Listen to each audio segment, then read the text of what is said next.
Now, the last thing I think I really want to mention, and it really does belong in this lecture, is the effect of market type on revenue.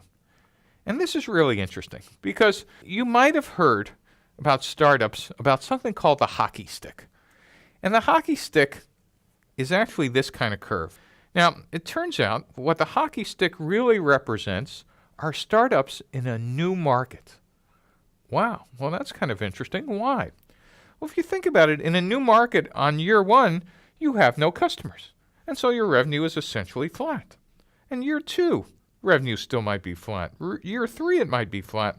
Year four, oh my gosh, something changed about the market. There might be a tipping point, an inflection point, where sales literally go exponential and start to skyrocket.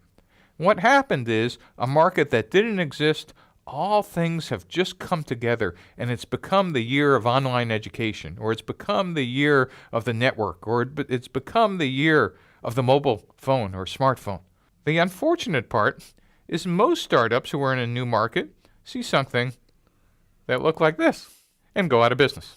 So what we're really hoping for is we could influence and affect this tipping point by our customer strategies, our value proposition, and our get, keep, and grow strategies. But the key idea is we want to hoard as much cash as we can because almost no startup in a new market can affect the diffusion of innovation by itself. Other things need to happen. And by the way, this little bump in year one, this represents the fallacy in new markets. Because in almost every new market, you could find crazy people just like you who'd be happy to buy one for their lab or their home or something, or just such early adopters, they want to have one.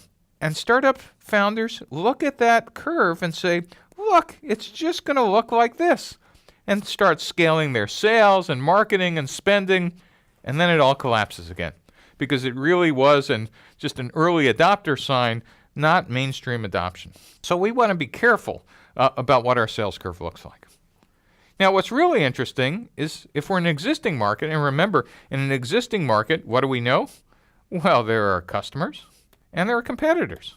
And what we have is, by our definition, a better or higher performance product on axes that the customers have defined. So our job in an existing market is simply year after year, if we execute pristinely, simply to take share away from the incumbents. And so our sales curve in an existing market literally should be one of taking share. And finally, in a resegmented market, this is kind of a hybrid of both new and existing.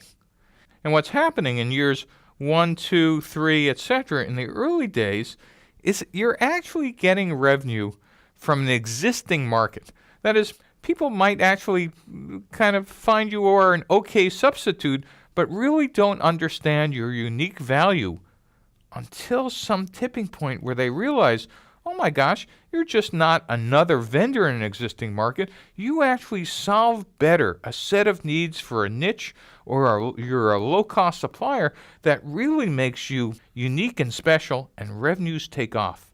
And so what you have to do is husband your cash, but not as much in a new market, and figure out how to get you differentiated from the mainstream in existing.